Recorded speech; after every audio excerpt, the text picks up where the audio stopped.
ನಾನ್ ಮಾಡ್ತೀನಿ ಗೆಲಿ ತೋರಿಸ್ತೀನಿ ರಾಜಕೀಯ ಗಲಿ ಬಿಲಿ ಇದು ಗಿಲಿ ಗಿಲಿ ಗಿಲಿ ಪಾಲಿಟಿಕ್ಸ್. ಗಿಲಿ ಗಿಲಿ ಪಾಲಿಟಿಕ್ಸ್ಗೆ ಸ್ವಾಗತ ಸುಸ್ವಾಗತ. ಇವತ್ತು ನನ್ನ ಜೊತೆ ನಮ್ಮೂರಲ್ಲಿ ನನ್ನ ಜೊತೆಲಿ ಮಾತಾಡೋದಕ್ಕೆ ಯಾರು ಬರ್ತಿದ್ದಾರೆ ಗೊತ್ತಾ? ಟಗರು ಟಗರು ಟಗರು ರಾಮಯ್ಯರು ಬರ್ತಿದ್ದಾರೆ. ಸ್ವಾಗತ ಸುಸ್ವಾಗತ.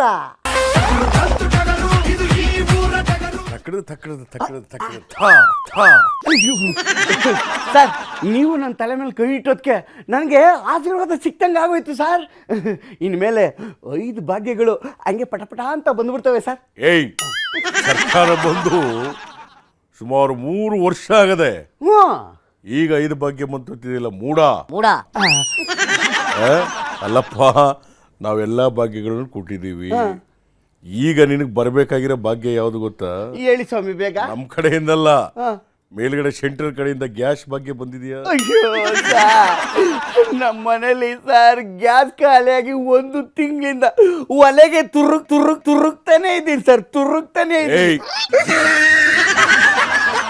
ನಾವು ಎಲೆಕ್ಟ್ರಿಕ್ ಫ್ರೀ ಕೊಟ್ಟೋದ್ರಿಂದ ಎಲೆಕ್ಟ್ರಿಕ್ ಸ್ಟವ್ ತಗೊಂಡು ಅಡಿಗೆ ಮಾಡ್ಕತ್ತವ್ರೆ. ಎಲೆಕ್ಟ್ರಿಕಲ್ ಸ್ಟವ್ ಸರ್, ನೀವು ಕೊಟ್ಟಿರೋ ಫ್ರೀ ಭಾಗ್ಯದಲ್ಲಿ 1 ಕಾಫಿ ಕಾಯಿಸಿ 1 ಇಡ್ಲಿ ಬೇಯಿಸೋಷ್ಟ್ರೊಳಗಡೆ ಫ್ರೀಯೇ ಮುಗ್ದೋಯ್ತದೆ.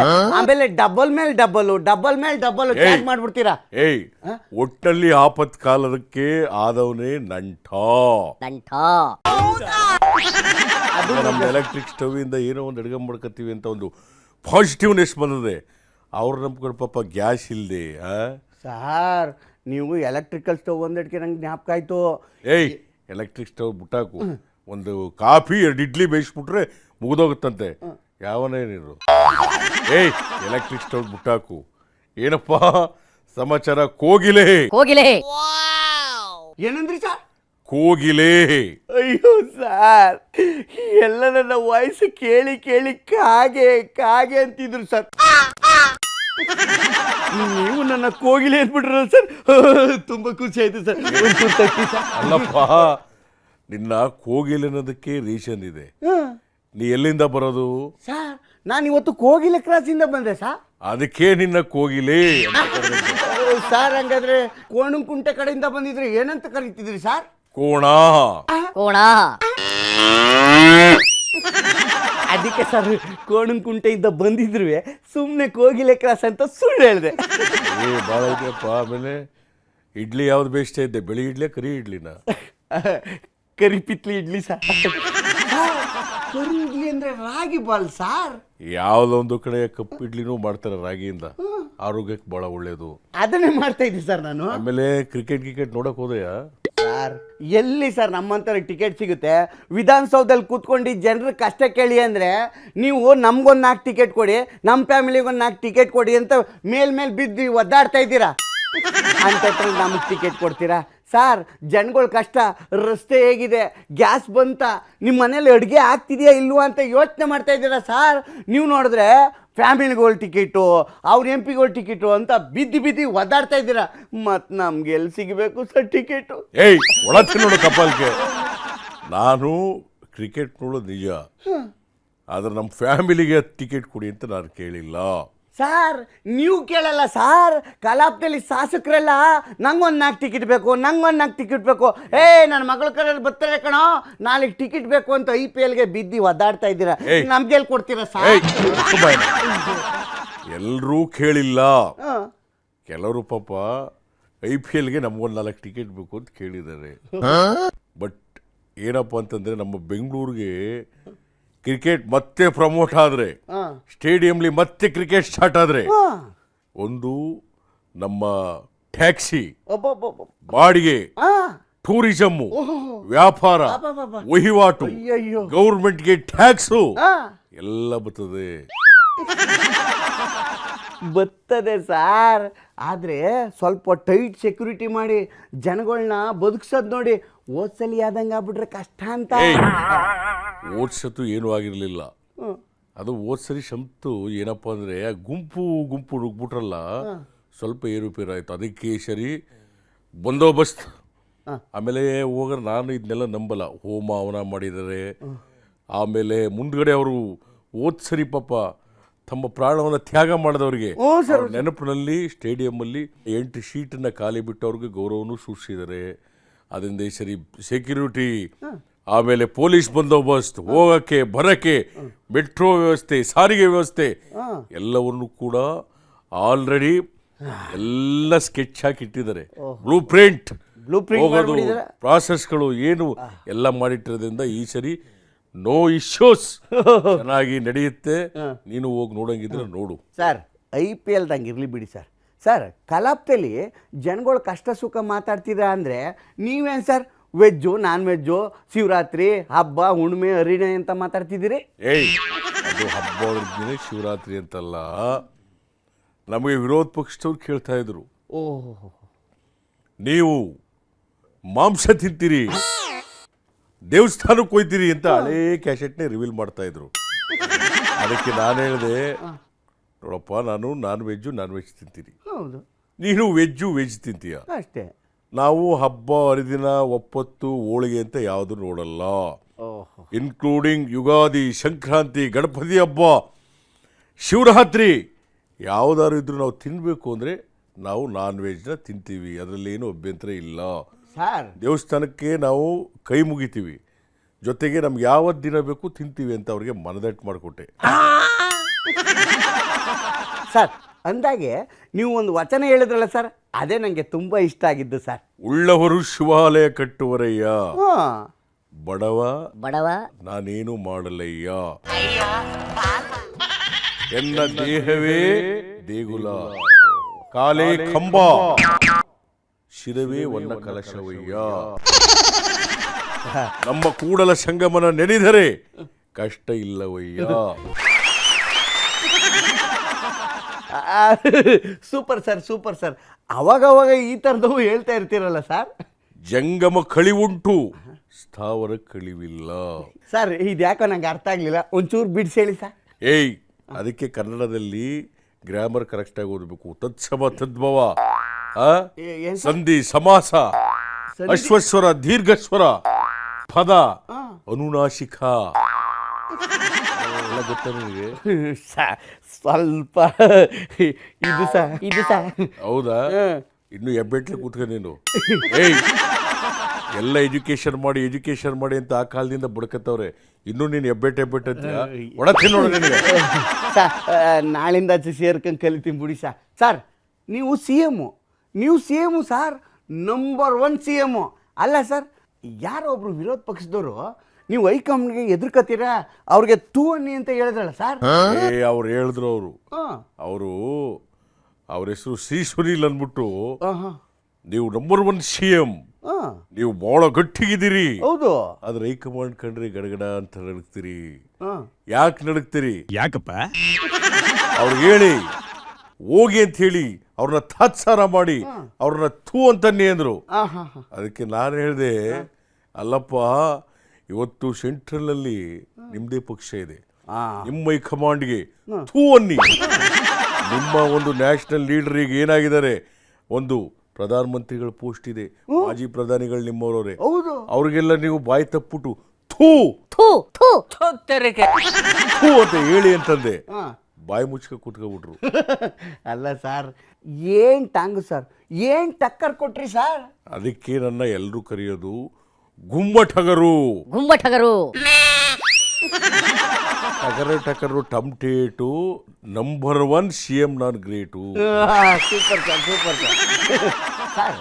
ಸದನದಲ್ಲಿ ಜನರು ಕಷ್ಟ ಕೇಳಿ ಅಂದ್ರೆ ನೀವು ಸಾಲ್ ಬಗ್ಗೆ ಮಾತಾಡ್ತಾ ಇದ್ದೀರಿ. ನೋಡು ಕಪಾಲ್ಕೆ. ಅಲ್ಲಪ್ಪ, ಸದನದಲ್ಲಿ ಅನುದಾನ, ಪ್ರತಿದಾನ, ರಾಜ್ಯದ ಮುಂದುವರಿಕೆ, ಉಳಿತಾಯ, ಆಯವ್ಯಯ ಎಲ್ಲವನ್ನೂ ಮಾತಾಡ್ತಿರ್ತೀವಿ. ಅದು ನಾವು ಸದನದಲ್ಲಿ ಎಷ್ಟು ಕೋಟಿ ಬಿಡುಗಡೆ ಮಾಡಿದ್ವಿ, ಯಾವ ಕ್ಷೇತ್ರಿಗೆ ಹಂಚಿದ್ವಿ, ಯಾವ್ಯಾವ ಸೇತುವೆಗಳಾಯಿತು, ಎಲ್ಲೆಲ್ಲಿಗೆ 1000 ಕೋಟಿ ಮಂಜೂರಾಗಿದೆ, 150 ಕೋಟಿ ಮಂಜೂರಾಗಿದೆ, ಇವೆಲ್ಲವನ್ನು ಕೂಡ ನಾವು ಮಾತಾಡ್ತೀವಿ. ಆದರೆ ಇವಾಗ ಕೇಳ್ಬೇಡ ನೀನು, ನಾವು ಸುಮ್ಮನೆ ತಮಾಷೆಗೆ ಆ ಶೂನ್ಯ ವೇಳೆ ಅಂತಿರುತ್ತೆ, ಆವಾಗ ಮಾತಾಡಿರ್ತೀವಿ. ಏನು ಊಟಕ್ಕೆ ಏನು ತಿಂದ್ರಿ, ಬಿಸಿ ಉಪ್ಪಿಟ್ಟು ತಿಂದೆಯಾ, ನೀವೊಂದು ಕಾಲದಲ್ಲಿ ಬಿಸಿ ಕುಡಿತಿದ್ದೆಲ್ಲ, ಒಂದ್ಸರಿ ನೀನು ಇಸ್ಪಿಟ್ ಆಡ್ತಿದ್ದೆಲ್ಲಪ್ಪ, ಒಂದ್ಸರಿ ನೀನು ಪಂಚ್ ಹಾಕೊಂಡಿದ್ದೆಲ್ಲ, ಒಂದ್ಸರಿ ನಾನ್ ವೆಜ್ ಅಂತ ಮಾತಾಡ್ತಿರ್ತೀವಿ, ಅದನ್ನ ದೊಡ್ಡದಾಗಿ ಟ್ರೋಲ್ ಮಾಡ್ಬಿಡೋದು. ಆ ಥರದಲ್ಲಿ ಶಾಲ್ ವಿಷಯ ಬಂತು. ಸರ್ ಆದ್ರೂ ನಿಮ್ಮ ಸಾಲ್ ಬಗ್ಗೆ ಚೆನ್ನಾಗಿತ್ತು ಸರ್. ಈ ಸಾಲ್ ಬಗ್ಗೆ ಎಕ್ಸ್ಪ್ಲೈನ್ ಮಾಡಿ ಸರ್. ಪ್ರತಿ ಸರಿ ಶಾಲು ಶಾಲು ಶಾಲು ಅಂತ ಕೇಳ್ತಿದ್ಯಲ್ಲ, ಆ ಶಾಲ್ ಬಗ್ಗೆ ಹೇಳ್ತೀರಿ ಕೇಳಿಸ್ಕ. ಹೇಳಿ ಸರ್. ಏನು ಗೊತ್ತಾ, ಮೊದ್ಲಾಗ್ತಾ ಇದ್ನಲ್ಲಪ್ಪ ಶಾಲು, ಅದು ಬಗ್ಗದ್ರೆ ಸಾಕು ಬಿದೋಗ್ಬಿಡೋದು. ಏನಂದ್ರೆ ಸರ್?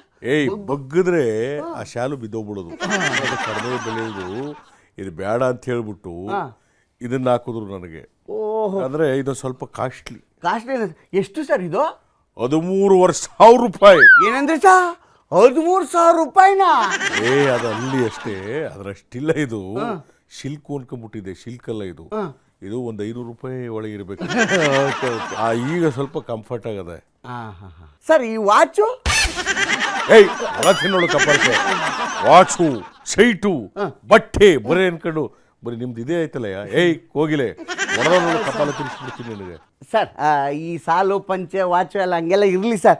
ಅಲ್ಲ ಸರ್, ದಾವಣಗೆರೆಯಲ್ಲಿ ಬಂಡಾಯ ಎದ್ದಿದ್ರಲ್ಲ ಎಲೆಕ್ಷನಲ್ಲಿ ಸರ್, ಏನು ಸರ್ ಎದ್ದಿದ್ದವ್ರನ್ನ ತಣ್ಣಗೆ ಮಲಗಿಸ್ಬಿಟ್ರಲ್ಲ ಸರ್. ನಿಮ್ಮ ಕೈ ಚಳಕ ಸೂಪರ್ ಸರ್. ಅದಕ್ಕೆ ನಾವು ಕೈ ಪಕ್ಷದಲ್ಲಿರೋದು. ಕರೆಕ್ಟಾಗಿ ಹೇಳಿದ್ರಿ ಸರ್. ಏನು ಗೊತ್ತೇನಯ್ಯ, ಅಲ್ಲಿ ಟಿಕೆಟ್ ಕೊಟ್ರಲ್ಲ, ಬೈ ಎಲೆಕ್ಷನ್ 3 ಕಡೆ ಆಗ್ತಾ ಇದೆ. ಈ ದಾವಣಗೆರೆದಲ್ಲಿ ಸ್ವಲ್ಪ ಸಮಸ್ಯೆ ಸೃಷ್ಟಿಯಾಗ್ಬಿಡ್ತು. ಸುಮಾರು 60,000ಕ್ಕೂ ಹೆಚ್ಚು ಓಟ್ಗಳು ಅಲ್ಲಿ ಹಿಂದುಳಿದವರು, ಇಲ್ಲಿ ಅಲ್ಪಸಂಖ್ಯಾತರದ್ದು ಓಟ್ ಐತೆ. ಅಲ್ಲಿ ದೊಡ್ಡವರು ಈಗ ಸ್ಥಾನ ತೆರವಾಯ್ತಲ್ಲ, ಅವ್ರಿಗೆ ಬಲಗೈ ಬಟ್ಟ ತೆಗಿದ್ದ ಯಾರು, ನಮ್ಮ ಪಾಸ ಸಾದಿಕ್ ಅವರು. ಅವ್ರೇನ್ ಮಾಡಿದ್ರು, ನೆಕ್ಸ್ಟ್ ನನಗೆ ಟಿಕೆಟ್ ಬೇಕು ಅಂದ್ರು. ಎಲ್ಲರೂ ಹೋಗಿ ಅವ್ರನ್ನ ಸಮಾಧಾನ ಮಾಡಿದ್ರು. ಇಲ್ಲ, ಅಖಾಡದಿಂದ ನಾನು ಇನ್ನೊಬ್ಬರೇ ಪ್ರಶ್ನೆನೇ ಇಲ್ಲ, ಇವತ್ತು ನಮ್ಮ ಓಟಿಂದ ನಾನು ಗೆದ್ಕತ್ತೀನಿ ಅಂದ್ಬಿಟ್ಟು ಹಾಕ್ಬಿಟ್ರು. ಕೊನೆ ನಾಮಪತ್ರ ಹೊರಗಡೆ ತಗೋಬೇಕು ಆ ದಿನ ನಾನು ಖುದ್ದಾಗಿ ಹೋಗಿ ಅವ್ರಿಗೆ ಮನವಟ್ಟು ಮಾಡಿಕೊಟ್ಟೆ. ಸ್ಲಿಪ್ ಡಿಸ್ಕ್ ಏನಂತ, ಯಾಕಪ್ಪ ಅಂದ್ರೆ ನೋಡಪ್ಪ, ಈಗ ಹೊಸದಾಗಿ ಟಿಕೆಟ್ ಕೊಟ್ರೆ ನಿಮಗೆ ಕೊಡೋದು ಸರಿ. ಆಲ್ರೆಡಿ ಅದರಲ್ಲಿ ಇದ್ದವರು ಸ್ಥಾನ ತೆರವಾಗಿದೆ. ಅಲ್ಲಿ ಯಾರಿರ್ತಾರೆ ಅವ್ರ ಕಾಲವಾದ ನಂತರ ಅವ್ರ ಫ್ಯಾಮಿಲಿಗೆ ಕೊಡೋದು ನಮ್ಮ ಪಕ್ಷದ ಆದ್ಯತೆ. ಅದರಿಂದ 2 ವರ್ಷಕ್ಕೆ ಅವ್ರ ಫ್ಯಾಮಿಲಿಗೆ ಕೊಡಬೇಕು. ಈಗ ಅಲ್ಲಿ ಇವರಿಲ್ವೇನಪ್ಪ, ಯಾರು ಮೇಠಣ್ಣ ಅವ್ರದ್ದು ಅವ್ರ ಮಗನ ಕೊಟ್ವಿ. ಯಾಕಂದ್ರೆ ಅವರಿಂದ ಸ್ಥಾನ ತೆರವಾಗಿತ್ತು. ಆಗ ಇಲ್ಲೂ ಕೂಡ ಇವ್ರ ಮಗನು ಕೊಡೋದ್ರೆ ಮಗ ಅಧಿಕಾರದಲ್ಲವ್ರೆ, ಅದಕ್ಕೆ ಮೊಮ್ಮಗನು ಕೊಟ್ಟಿರೋದು. ನೀವೇನು ಫೀಲ್ ಮಾಡ್ಕೋಬೇಡಿ. ನೆಕ್ಸ್ಟ್ 2 ವರ್ಷ ಆದ್ಮೇಲೆ ಟಿಕೆಟು ನಿಮಗೆ ಬರುತ್ತೆ, ಯಾರಿಗೆ ಬರುತ್ತೆ ಹೈಕಮಾಂಡ್ ತೀರ್ಮಾನ ಮಾಡೋಣ. ಈಗ ನೀವು ಶಾಂತವಾಗಿ ಈ ಕೊಟ್ಟಿರೋ ಟಿಕೆಟ್ ಯಾರು ಸಮರ್ಥವಾಗಿ ನಿಭಾಯಿಸೋಕ್ಕೆ ಅವರು ಎಲಿಜಿಬಿಲಿಟಿ ಇರೋ ಪರ್ಸನ್ನು ಅವರಿಗೆ ಸಪೋರ್ಟ್ ಮಾಡಿ ಎಂದು ಅವರು ಕೈ ಹಿಡಿದ್ರು. ಅದರಿಂದ ನಮ್ಮ ಕೈ ಪಕ್ಷದಲ್ಲಿ ನೋವು ಗೊಂದಲ. ಈ ಸರಿ 3 ಕಡೆ ನಾವೇ ವಿನ್ ಆಗೋದು ಬೈ ಎಲೆಕ್ಷನ್ ಅಲ್ಲಿ. ಸರಿ ಸರ್, ಇನ್ನು 2 ವರ್ಷ ಬಿಟ್ಕೊಂಡು ಟಿಕೆಟ್ ಕೊಡ್ತೀವಿ ಅಂದ್ರಲ್ಲ ಸರ್, ನಿಮ್ಮ ಸರ್ಕಾರ ಬರುತ್ತೇನ ಕಾನ್ಫಿಡೆನ್ಸ್ ಇದೆಯಾ ನಿಮ್ಗೆ? ನೋಡು ಕಪಾಲಕ್ಕೆ 5 ಗ್ಯಾರಂಟಿಗಳು, ಜನಪ್ರಿಯ ಯೋಜನೆಗಳು ಎಲ್ಲ ಮಾಡಿರೋದ್ರಿಂದ ನೆಕ್ಸ್ಟ್ 2028ಕ್ಕೂ ನಾವೇ ಗೆಲ್ಲೋದು. 2028ಕ್ಕೆ ನಾನೇ ಸಿಎಂ ಅಂತ ಹೇಳಲ್ಲ. ಯಾರು ಹೇಳ್ತಾರೆ ಅವ್ರು ಸಿಎಂ ಆಗ್ತಾರೆ, ನಮ್ಮ ಪಕ್ಷ ಬಂದೇ ಬರ್ತದೆ. ಅದಂಗಿರ್ಲಿ ಸರ್. ಸರ್ ಆ ಭಗವಂತ ನಿಮ್ಗೆ 5 ವರ್ಷ ಸಿಎಂ ಅಂತ ಬರ್ದ್ಬಿಟ್ಟವನೇ ಸರ್ ಹಣೆ ಮೇಲೆ. ಅದಕ್ಕೆ ನೀವು ಯಾರಿಗೂ ಸೀಟ್ ಬಿಟ್ಕೊಡ್ತಾ ಇಲ್ಲ. ಯಾರಿಗೆ ಬಿಟ್ಕೊಡ್ಬೇಕಾಗಿತ್ತು? ನಮ್ಮ ಬಂಡೆ ಸಾಹೇಬ್ರಿಗೆ. ನಮ್ಮ ಅವರು ಸಾಮ್ರಾಟ್ ಅಶೋಕ್ ಹೇಳ್ತಿದ್ರು, ಹಾಗಾಯ್ತು. ನೀವು ಬಿಟ್ಕೊಡಲ್ಲ, ಅವ್ರಿಗೆ ಬಿಟ್ಕೊಡಲ್ಲ. ಇವ್ರು ಏನ್ ಮಾಡೋದು ಅಂದ್ರೆ ಸುಮ್ನೆ ಅಂಟಿಕೋದು. ಅವ್ರು ತೆಗೆದು ಇವ್ರಿಗೆ ಅಂಟಿಸೋದು, ಇವ್ರು ತೆಗೆದು ಅವ್ರಿಗೆ ಅಂಟಿಸೋದು. ಅಲ್ಲಪ್ಪ, ನಮ್ಮ ಯಾರೋ ಒಬ್ರು ಸಿಎಂ ಆಗಿದ್ದೀವಿ, ನಿಮ್ಗೆ ಯಾಕೆ ಅದು? ಅವ್ರಿಗೆ ಸೀಟ್ ಬಿಟ್ಕೊಡಿ ಅಂತ ನಮ್ಮಲ್ಲಿ ವೈರಲ್ ಮಾಡೋದು. ಅಂದ್ರೆ ಇವ್ರದ್ದು ಕಿತ್ತೋಗ್ಬಿಡ್ಲಿ, ವಿಟ್ರ ಆಗ್ಬಿಡ್ಲಿ, ನಾವು ಬಂದ್ಬಿಡೋ ಅಂತ. ಅದಕ್ಕೆ ಅವರು ಕನಕಪುರದ ಬಂಡೆಯವ್ರು ಏನು ಹೇಳೋರು ಹೇಳಿ, ನೋಡಪ್ಪ, ಎಲ್ಲವನ್ನ ಕಾಲ ನಿರ್ಣಯ ಮಾಡುತ್ತೆ. More work more enemy, less work less enemy, no work no enemy. ಅದಕ್ಕೆ ಈ ಕೈ ಪಕ್ಷ ಅಧಿಕಾರದಲ್ಲಿದ್ರೆ ಚಂದ ಅಂತ ಹೇಳಿಲ್ವ ಅವರು? ಸಿಎಂ ಅಂತ ಹೇಳಿದಾರ? ಹೇಳಿದ್ರು ಸರ್. ಏಯ್ ಹೇಳೋರು ಅನ್ಕೊಂಡೆ ಸರ್. ಅವ್ರು ಹೇಳ್ತಾರಪ್ಪ. ಈಗ ನಮ್ಮ ಚಾಮರಾಜಪೇಟೆ ಸಮೀರ್ ಹೇಳಿಲ್ವಾ, ಎಲ್ಲರನ್ನು ಕೇಳಿದಾಗ ಸರ್ ಬಂಡೆಯವರು CM ಆಯ್ತಾರ ಅಂತ ಕೇಳಿದಾಗ ಹೌದಾ ಹುಲಿಯ ರಾಮಯ್ಯನವ್ರು ಬಿಟ್ರೆ ನೆಕ್ಸ್ಟ್ CM ಕ್ಯಾಂಡಿಡೇಟ್ ಬಂಡೆಯವರು ಅಂತೆಲ್ಲ ಹೇಳಿಲ್ವಾ? ಅದರಿಂದ ಬಂದೇ ಬರ್ತದೆ, ಕಾಲ ಬಂದೇ ಬರ್ತದೆ ಸರ್. ಮೋಸ್ಟ್ಲಿ ಅದು ಇದೇ ಕಾಲ ಅನ್ಸುತ್ತೆ. ನೀವೆಲ್ಲ ಸೇರಿ ಗ್ರೂಪ್ ಫೋಟೋ ತೆಗಿಸ್ಬಿಟ್ರಲ್ಲ ಸರ್. ಗ್ರೂಪ್ ಫೋಟೋ ತೆಗಿಸಿದ್ದು ಚೆನ್ನಾಗಿರ್ಲಿ, ಒಂದು ನಮ್ದು ಎಲ್ಲ ಅಧಿವೇಶನ ಮಾಡುದು ಅಂತ ಒಂದು ತೆಗಿಸಿದ್ದು. ನನಗೇನು ಬೀಳ್ಕೊಳಕ್ಕೆ ಮಾಡಿದ್ರು ಅನ್ಕಂಡ ಒಳತಿ ನೋಡು ಕಪಾಲ್ಕೆ. ನಾನು ಬೀಳ್ಕೊಡುಗೆಗೇನೋ ಕೊಟ್ಟವ್ರೆ ಅನ್ಕೊಂಡೆ. ಬೀಳ್ಕೊಡುಗೆಗೆಲ್ಲಪ್ಪ, ಎಲ್ಲ ಗ್ರೂಪ್ ಒಂದು ಫೋಟೋ, ಅದರಲ್ಲಿ ಪ್ರತಿಪಕ್ಷದ ನಾಯಕನು ಪಕ್ಕದಲ್ಲಿ ಕೂರಿಸ್ಕೊಂಡು ಫೋಟೋ ತೆಗಿಸ್ಕೋಬೇಕು ನಾವು. ಇಡೀ ಸಂಪುಟದ ಜೊತೆ ರಾಜ್ಯ ಸರ್ಕಾರದಲ್ಲಿ ಇರ್ತಕ್ಕಂಥ MLA ಸಚಿವರು ನಾವೆಲ್ಲ ಸೇರ್ಕೊಂಡು ಇನ್ಕ್ಲೂಡಿಂಗ್ ಸ್ಪೀಕರ್ ಒಂದು ಗ್ರೂಪ್ ಫೋಟೋ ಅಷ್ಟೇ. ನೀನು ಬೀಳ್ಕೊಡುಗೆ ಅನ್ಕೊಂಡ್ಬಿಟ್ಟಿದೆ, ಎಲ್ಲ ಹಂಗೆ ಅನ್ಕೊಂಡ್ಬಿಟ್ಟರೆ. ಅಂದ್ರೆ ನೀವು ಪಕ್ಕ ನೀವೇ CM ಸರ್? 2 ವರ್ಷಗಳ ಕಾಲ ನಾನೇ CM ಅಂತ ನಾನು ಹೇಳ್ಕೋಬಹುದು. ಹೈಕಮಾಂಡ್ ತೀರ್ಮಾನ ಏನು ತಗೊಳುತ್ತೆ ಅದಕ್ಕೆ ನಾವು ಬದ್ಧರಾಗಿದ್ದೀವಿ. ಸರ್, ನಿಮ್ಮ ಕೈ ಪಕ್ಷದಲ್ಲಿ ಪಾರೆ ಪತ್ತೆ ಇದೆ ಸರ್. ಸರ್ ಅಂದಾಗೆ ನಾನು ನಿಮ್ಮನ್ನ ಇನ್ನೊಂದು ಪ್ರಶ್ನೆ ಕೇಳಬೇಕು ಸರ್. ಬಂತವಿಂದು ಕೇಳ್ತಾ ಇದೆ, ಅದೇನೋ ಕೇಳ. ಸರ್, ನೀವು ಇದಕ್ಕಿಂತ ಮುಂಚೆ ಯಾವ ಪಕ್ಷದಲ್ಲಿದ್ರಿ? ಯಾವ ಪಕ್ಷದಲ್ಲಿದ್ರಿ ಅಲ್ಲ, ನನ್ನ ಜೊತೆ ಒಂದು ಪಕ್ಷ ಇತ್ತು. ಯಾವ್ದು ಗೊತ್ತದು? ಯಾವ್ದು ಸರ್? ತೆನೆ ಪಕ್ಷ.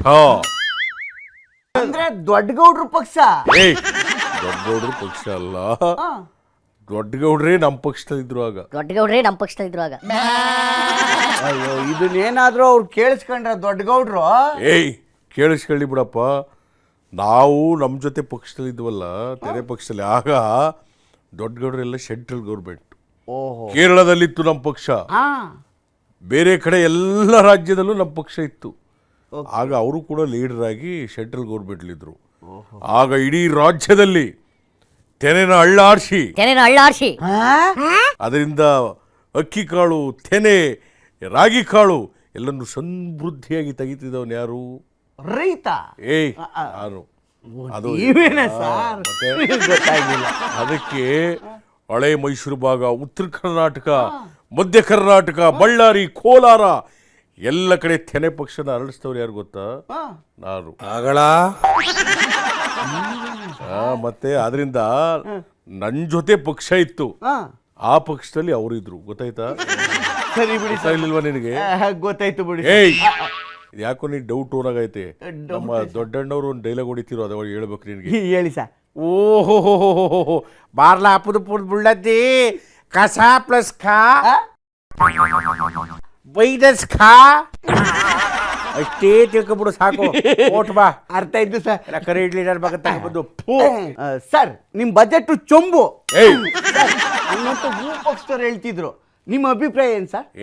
ಅವ್ರು ಹೇಳ್ತಾರವ್ರು, ಯಾಕಂದ್ರೆ ಅತಿ ಹೆಚ್ಚು ಬಜೆಟ್ ಮಂಡಿಸಿರೋಂಥ ಮುಖ್ಯಮಂತ್ರಿ ನಾನೇ. ಇನ್ನೂ 2 ಬಜೆಟ್ ಮಂಡಿಸ್ತೀರಿ ಹೈಕಮಾಂಡ್ ಆಶೀರ್ವಾದ ಇದ್ರೆ. ಬಜೆಟ್ ಮಂಡಿಸಿದಾಗ ಇವರೆಲ್ಲ ಖಾಲಿ ಚೊಂಬು ಕೊಟ್ಬಿಟ್ರು ಅಂದ್ರು. ಈಗ ಅದನ್ನ ಸರ್ವೆ ಮಾಡಿದ್ದಾರೆ. ಸೆಂಟ್ರಲ್ ಗೌರ್ಮೆಂಟ್ ಬಜೆಟ್ಗೂ ನಮ್ಮ ಕೈ ಪಕ್ಷದ ಸ್ಟೇಟ್ ಬಜೆಟ್ಗೂ ಪಕ್ಷದ ಸೆಂಟ್ರಲ್ ಬಜೆಟ್ಗೂ ಎರಡೂ ಟ್ಯಾಲಿ ಮಾಡಿ ನೋಡಿದಾಗ ಅದರಲ್ಲಿ ಒಳ್ಳೆ ಬಜೆಟ್ ಕೊಟ್ಟಿರೋದು ಅವ್ರಿಗಿಂತ 1% ಜಾಸ್ತಿ ನಮ್ಮ ಸರ್ಕಾರದ ಕೈ ಬಜೆಟ್. ಅದರ ಮನುಷ್ಯರವನು ನಾನು. ಆದ್ರಿಂದ ಅದನ್ನ ತೋರ್ಸೋದು ಅಲ್ಲಪ್ಪ, ಪೇಪರ್ ಎಲ್ಲ ಸಮೀಕ್ಷೆ ಮಾಡಿ ಹೇಳ್ತು. ಈಗ ಬಾಯಿ ಮುಚ್ಕೊಂಡು ಕೂತಾರೆ ಇವರು. ಖಾಲಿ ಚೊಂಬು ಅಂತಿದ್ರು. ನಮ್ಮ ಬಜೆಟ್ ಖಾಲಿ ಚೊಂಬಲ್ಲ, ತುಂಬಿದ ಕೊಡ. ಅವ್ರದ್ದು ತುಂಬಿದ ಕೊಡ ಅಂತಿದ್ರು. ಇದು ತಿಪ್ಟೂರ್ ತೆಂಗಿನಕಾಯಿ ಚಿಪ್ಪು ಅಂತ ಅವ್ರಿಗೆ ಗೊತ್ತಾಯ್ತು. ಅದಕ್ಕೆ ಬಾಯಿ ಮುಚ್ಕೊಂಡು ಕೂತಾರೆ. ಅದು ಯಾರಲ್ಲಿ ಗ್ಯಾಸ್ ಬಂದಿಲ್ಲ ಅಂತಾರೆ ನೋಡು, ಅದಕ್ಕೂ ನಮಗೂ ಸಂಬಂಧ ಇಲ್ಲಪ್ಪ.